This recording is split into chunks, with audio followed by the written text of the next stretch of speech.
What's up, everybody? It's DJ JoJo, and welcome to Harlem State of Mind podcast, where we spotlight people from the greatest community in the world, Harlem, NYC. Whether you're a creative, an entrepreneur, or just a familiar face in the community, if you have a love for Harlem, this podcast is for you. As you can see, I'm back in Angel of Harlem for season 2 of Harlem State of Mind podcast. We took a brief little break to start off the summer, but we're back and we're starting off strong with a very, very, very special guest in the building today. This is personally my friend in real life, so I'm very excited to have him on today. Everybody, please give a big, warm welcome to Tee. What's up, everybody? What's up? Thanks for coming today. I really appreciate you giving us some of your time. Yeah, thanks for having me on. Yes. So, just a little background for y'all. I met Tee how many years ago? Like 5 years ago now?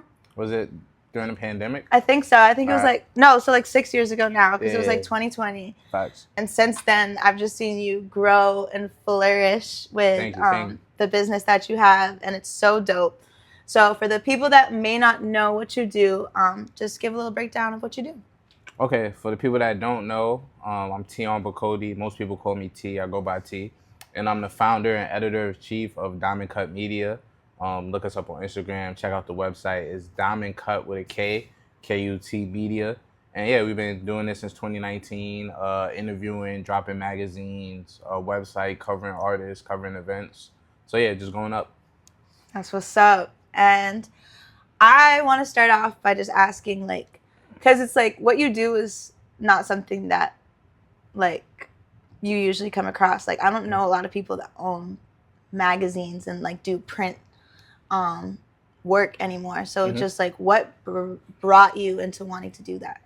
The print work or the, like, just the brand? Just wanting to start a magazine, wanting to start Diamond Kut. Yeah, being in college, being in school, I was at South Carolina State University. Go Bulldogs. I was there in college, and then I was writing for like different publications. And then one of my boys, like, he had me writing for different publications. One of my boys at school, and then I'm writing, I'm covering music, I'm bouncing around from different pubs. And then in like 2019, I'm like, yo, I might as well start my own. So I was still writing for other publications. Then I started Diamond Kut Media. In my dorm room one night, I made the logo for like $20 online. Okay. And then we just got it going. Made the website on WordPress, and that's how it started. Just covering new music that I liked. And then I was covering so much. Like, if you follow me on the gram and you remember like 2019, 2020, I was posting like every day, like 5-6 articles. Like, it was crazy. How many volumes do you have now? The magazine 4. Okay, yeah, because the fourth one came out last summer, right? 2 summers ago. 2 summers ago. That's the one with NLE Chopper. That's issue 4. He was on the cover of that one. That's what's up. So just walk me through what it takes to start a magazine and like what you have to do to like also maintain it, to keep it up. Because now you're 6 years in with this? Yeah, 6 years, 2019. So yeah, about 6 years with it. 5-6 years with it. You know, it just takes, you got to really like writing. And you got to just keep covering stuff. Like all the people we had in the magazine on the covers, those are like organic relationships. Just people I met, people seeing my work. So like, you may think your work is not being seen, or you might not be getting the likes or the shares, but it's people that need to see it that's seeing it. So that was just kind of my path. Like, I was just going hard, like covering music, doing events. Like, now I kind of slowed down, but 2021 to like 23, I was outside, like events, you know, just shaking hands, just networking, and then just building those relationships and just covering all the music I like, meeting artists. Like, living in New York, you can meet artists anywhere. Like, you just be walking and see an artist. So just like when I see them shooting my shot, like, hey, I do this, blah, blah, blah. And then just building relationships, and then just keep going, like keep writing, try to improve. And then the first magazine, the idea came because it's just like, I was like, yo, like, that'd be cool. Like, I would to just make a magazine. When I was younger, I used to read magazines. So I just made that first one. I think it was like 2020, 2021. We had Kevin Ross on the cover of that one. If you don't know who he is, check him out. And then we just kept going from there. That's what's up. And you said when you were younger you used to read magazines. Mm-hmm. What type of like magazines do you remember reading when you were younger? Sports Illustrated Kids. I remember reading in there LaDainian Tomlinson. If you know football, you know who that is. He was like, to get faster, he runs up the hills. So like when I was younger, my mom's job used to have this ramp, and I used to run up it like a hill to try to get faster because I used to play football and shit. And I used to read the Time magazine. Okay, Kids yeah, and shit. I liked the Time Kids ones. And it was other teen magazines. I think it was Wrap Up or I don't know. It was something. But I used to have all the magazines and Slam magazine. That's a basketball magazine. Okay. I had mad in them like legendary covers like with Kobe, LeBron on it and stuff. Oh, that's what's up. That's cool. Yeah. I was a nerd, so I was like really into like Time. I was reading the those newspaper, right. Biology. I don't know, but that's what's up. So your magazine, I feel like you do like a wide array of topics, but you tend to like focus in on music, right? Which I like. Which, if y'all don't know, I've done a couple articles. And you wrote a story in issue 4. Yes, I did. But so I want to talk about music with you. What, like, out of all of the pieces that you've done, like write-ups on music, what have been some of your favorite pieces? Interviews and opinion pieces. That's a good question. Some of my favorite interviews, like sit down. I'm gonna definitely say the first one I ever did was Chef G and Sleepy Hollow. That's fire. That was my first one I ever did. That was fire. There's another one off the top of my head that was fire. NLE Chopper was fire. NLE Chopper was fire, yeah. And you had him like in person for like the interview, right? Yeah, it was a cool story how we got that too. I want to get into that, but right, cool. Finish the. Jim Jones was fire. We had him in the first magazine. Jim Jones and Mano. Yes. Jim Shout Jones out to cool. Jim Jones. Shout out to Mano. Yeah. They got that pause shit going crazy. Yeah, going crazy. When the drill was popping, we did an interview with Shadi K. Like we did a studio session recap with him. Was Thunder for Vegas. Bodie James was fire. We didn't interview him, but we did a studio session with him. Like. And it was crazy how we got that one too. Like it was a lot of our stuff was just like timing, like divine timing. I love that. Yeah. You know, with that in mind, like what kind of helped with booking these people? Because these are big names. Right. Like, so do you think it was partially like being from Harlem, having the connections, or was it like just being outside, being hungry? Like, walk me through that. I would say it's a combination of both. Like, being in New York City, you do have an advantage if you take the advantage of being like around a lot of celebrities, not just the celebrities, but the people that like book the interviews, book the talent. Like, you can meet these people in New York. Like, a lot of these people are like everyday people. Like, you wouldn't even think this person is a PR person and stuff. But I was just really outside meeting these people, and I was covering everything. Like, artists you don't know, like I would cover them, and then like 3 or 4 months later, that same person would come back with like, oh, I have this big artist. Right. And it just relationships, really. Yeah, and I think that's the beauty about being from Harlem, too, because it's like even us meeting each other. Like, Facts. I met you because I was waitressing and you were at my table, and then we were able to work together and collaborate in so many different ways. So I feel like that's how I've made so many connections, too, is just almost like unintentionally just meeting so many like there's creative people everywhere, so I feel and Harlem is even different. Like networking in Harlem and just meeting people in Harlem is different because Harlem is like it's big but it's small. Pause. Like, right. It's like Harlem is like to other people they might be like, well, it's not a borough. Like it's just a neighborhood in a borough, but there's so many creative and talented people in Harlem that you just know through people or you knew like we went to school together, played sports together. And then you look up, this person's making clothes, they're rapping, they're doing production. Like, it's just so many stuff people do in Harlem. So Harlem networking alone could get you far.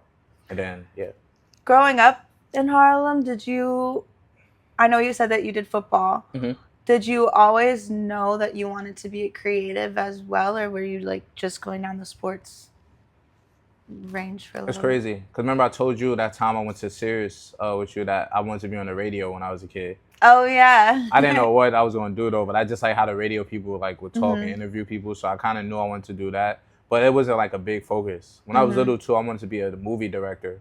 Okay, that's fine. I could see that with you. Word. I might Like make a Sean. movie. Fact. Shout out to bro Sean. But I want to be like a movie director, and then it shifted to like focusing more on sports. And then like once you get to college or late in high school, you kind of realize like okay, Right. maybe sports is not gonna work for me. So you kind of figure out what you're gonna do. But I always like music. Like I was always that kid like getting new music on LimeWire and stuff. Like finding Yeah, new fire. music. So then I just started writing about it, and that was it. That's what's up. I love that. And that's so true. Just like finding your own lane as well. Like I thought I was gonna be a professional backup dancer when I was younger, For real? but I did know that like I wanted to do like radio as well. Like I always Okay. wanted to be a personality. So Fire. it's cool how like again like divine timing, like things will just lead. to That's like something else. manifestation. Exactly.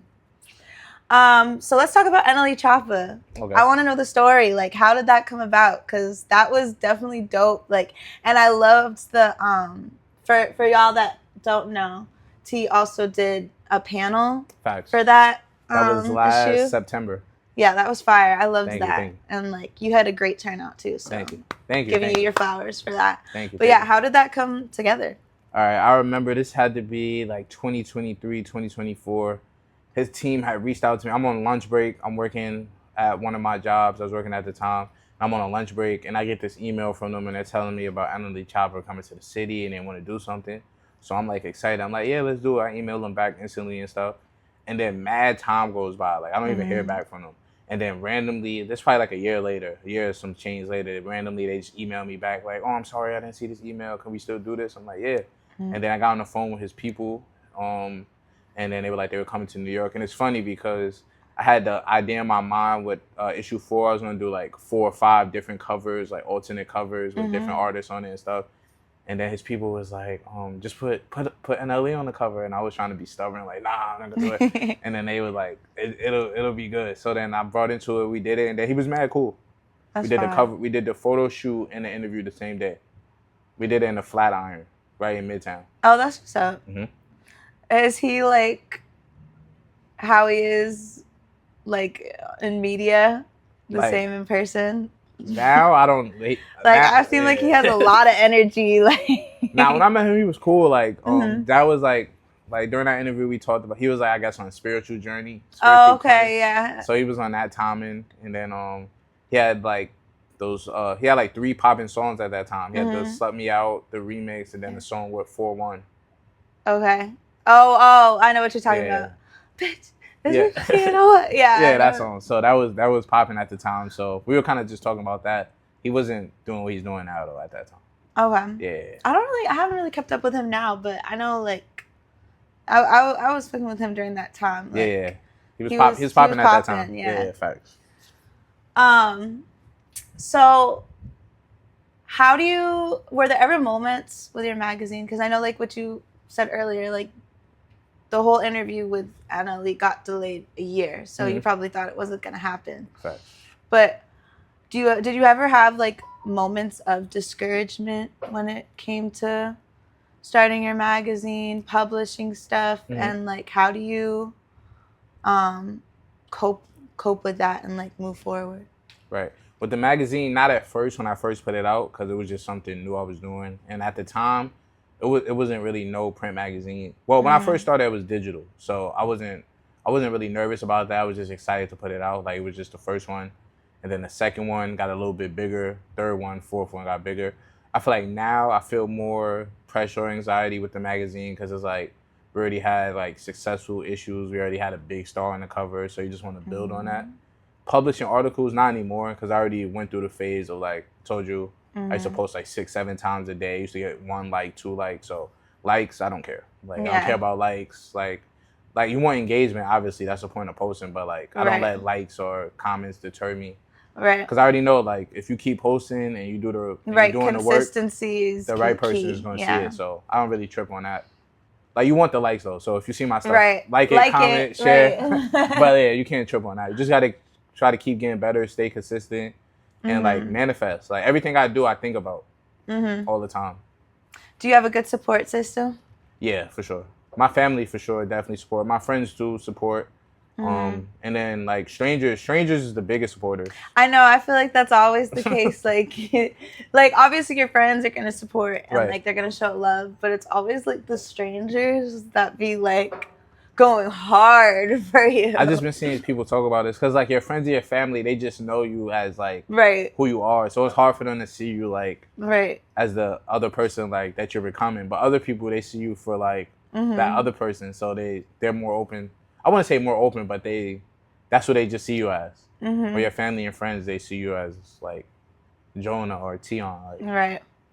They can't really, like, you have to really like stunt on them for them to really like see it. I don't know. I'm chatting, but not facts. So, what's your goal with Diamond Kut Magazine? Like, where do you see it in 5 years from now? Ooh, Diamond Kut Media 5 years from now. What that'll be 2031. I definitely want to have it to the point like, I'm inspired by like Complex, Vice. I want to get to like that level where, and we're kind of on it now. Like, we're just diversifying the portfolio, like interviewing more than like artists or musicians, like getting into sports, interviewing sports athletes, just covering all topics and just being a real media platform, kind of like Revolt too. Yeah, I like that. Revolt too. Revolt is fire. So building the staff, getting the funding, trying to learn more about the business side of it. Something that like we can do full-fledged, have like employee staff writers, put out more magazines, more content, and kind of be like a BT, a Vice, a Revolt, Complex. Yeah, we're gonna be on those levels. Yeah, you will be too, because you know, like we were talking about before we started, like there's space. There's people that are stepping out. And now it's time for us to the old heads getting out the way. Get in there, pause.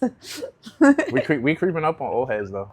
We chill. You are not me. I'm still young. You are not me. I'm still young. No, I'll admit I'm pushing 30 now. It's a weird time. 30 is a great time. That's the prime of life. 26. You say you're pushing 30 when you're 26 now, right? I don't know. That's what my mom told me, and I was like, "All right, chill out, lady."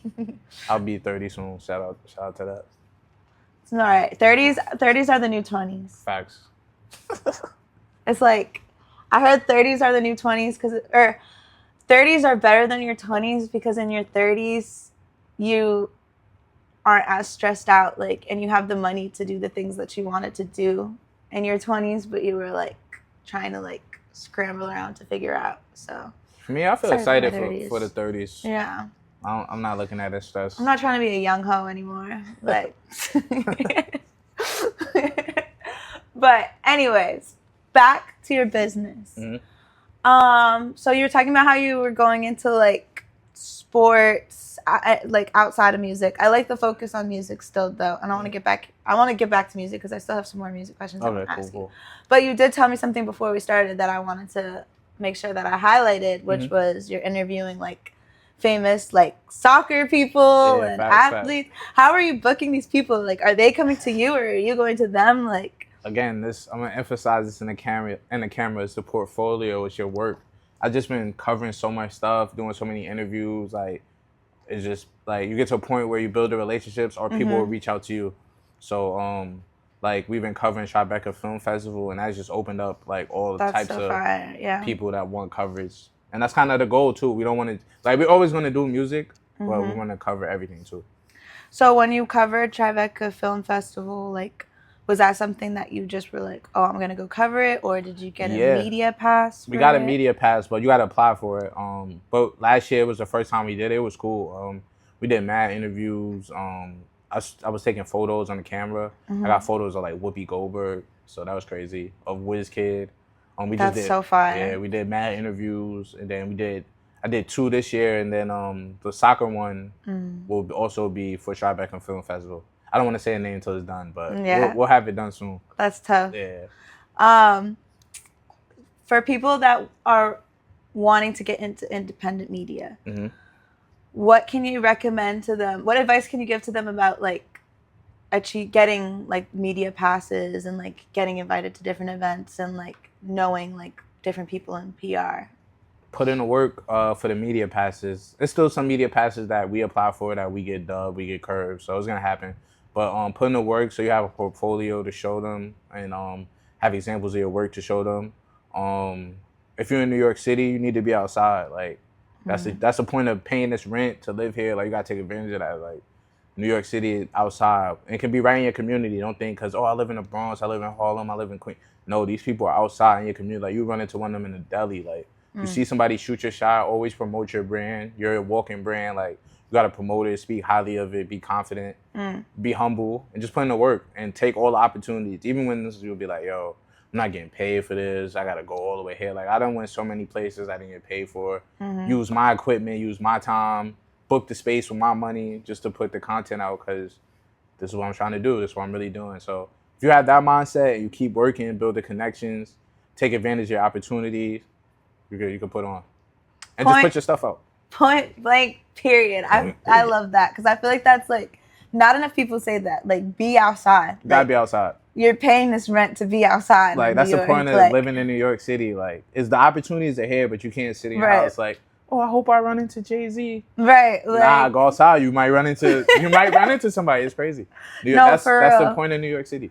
It's like the most random times that I run into people. Yeah. Like times you're not even thinking, like you're just walking music, your headphones, you're like, oh shit.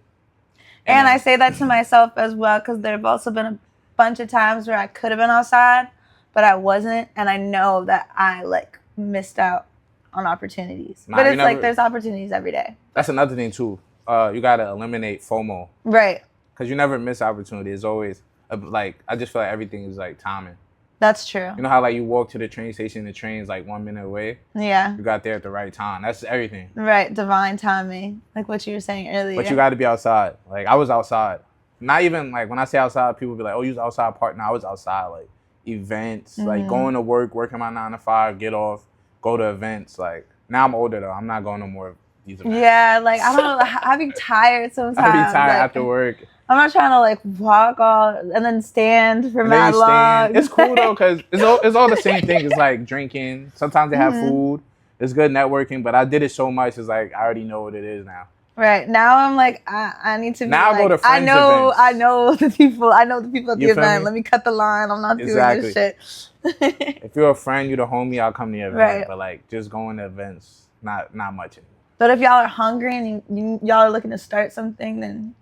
Be outside, what it takes. Especially if you're in New York. Like, right. I can't emphasize that enough. Other cities, other places, you know, it's a different formula. You got to use online a little more. But if you're in New York City, Harlem, telling your next door neighbor is doing something cool. You literally have the world at your fingertips. Yeah. Constantly.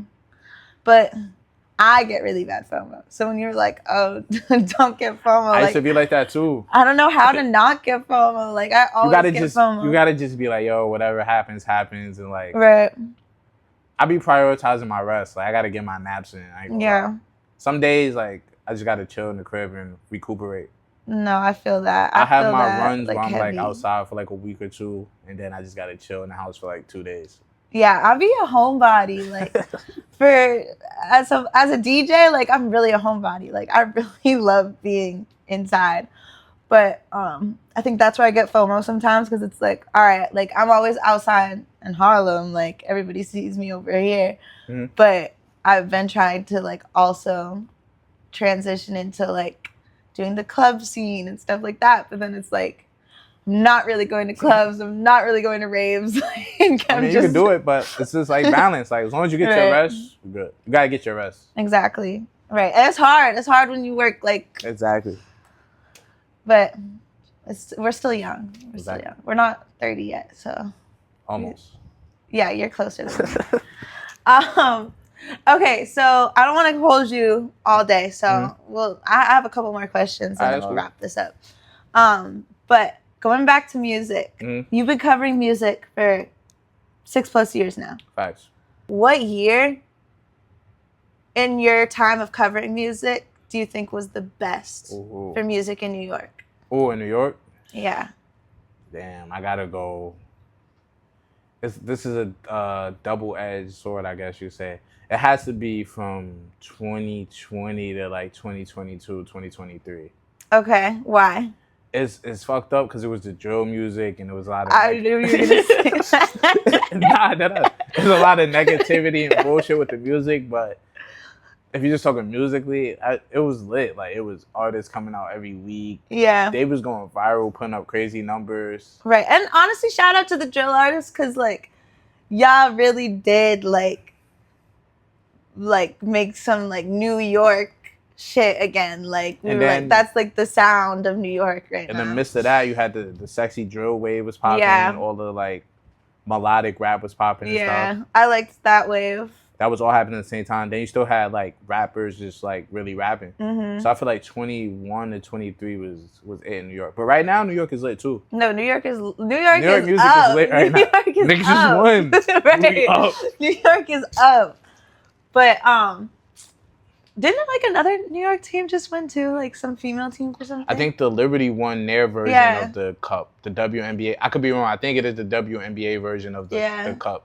I don't do sports, but I'm hype. I'm hype with everybody else. Cause back to music though. Mm-hmm. It's 2026 now. What do you foresee for, like, the music scene coming up? Cause I can tell you what I see. All right. I think it's giving first. like. I think it's giving, like, Phoenix, Flexins, Rubbers. Like, I feel like there's gonna be a lot of artists that come out and try to do, like, the how do you feel about that 70 song? groove. I love it. I love it. You think it's And AI? That's what everybody's saying. I don't think it's AI. I don't think it's AI I either. have faith that it's not AI. Like, I'm gonna give him everybody credit. wants to it's not say AI. it's AI. Like, y'all stop hating. Like, Facts. he made a fire song. Like, he made a song of the summer. I'm riding with Phoenix Flexin. I don't think it's AI. Okay. But I think that a lot of people are gonna, like, hop on that wave, and I'm excited Making, because like, I the like 80s sound? Yeah, I like that, like, groovy shit right now. It makes me want to, like, Spin go That to is a going disco crazy too. party. Yeah, Spin That is fire too. But the song's controversial. They're saying it's, like, negative. Yeah, and you seen, like, the India Ari post. I didn't mean to laugh at it because you feel me? But I feel like it's like whatever. Like, I feel like Spin That. I don't know if it's because we're in New York, but I feel like the whole reason that Spin That kind of went crazy was because of the Knicks too, like, winning, because they did that, like, remix. The, like, Low Key Mar guy did the remix to it. But I think it's like, obviously I'm not gonna play Spin That at, like, church or at a funeral. Like, you're saying it's a time and place, it's a vibe. Right, it's a time and a place. Like, but I don't know. I seen, like, she, like, used the R. Kelly, like, video from the Boondocks to, like, compare it. I'm like, I don't know. I see it from both sides. I see both sides. Yeah. I see both sides. I can see it from both sides, but I'm like, but not really, because at the end of the day, it's a song. Like, it's not like it's like you're dictating a whole community with this song. We're just up. We're just lit. Like, everybody makes crazy songs. So music it's, like, is influential though. It is influential. And honestly, if I had a kid, I wouldn't want them listening to Spin That. Spin That. See? I don't know. We the new parents. Right. Shit. We're getting old. All right. But to answer that question, where do I see music going? Mm-hmm. I'd be having this conversation with people that, like, work in the music industry or, like, have artists and stuff. I feel like no one knows. It's just, like, a big question mark. Right. Because everybody's just trying to see what's working. I feel like there's only, like, 3 or 4 formulas that work in music. Mm-hmm. Or rap, at least, hip-hop. And that's Drake, Kendrick, like, Jay-Z, and Kanye. Everything else is just up in the air. I see that. But overall music, I think it's going back to, like 80s vibe, maybe. I like it. I hope so. I want to, like, go roller skating at a disco party. It sounds like such a vibe. Like, That'd be cool. More like 80s, and 90s dance. vibe. Like, I want to dance more. I feel like people, like the drill shit, the drill wave was cool.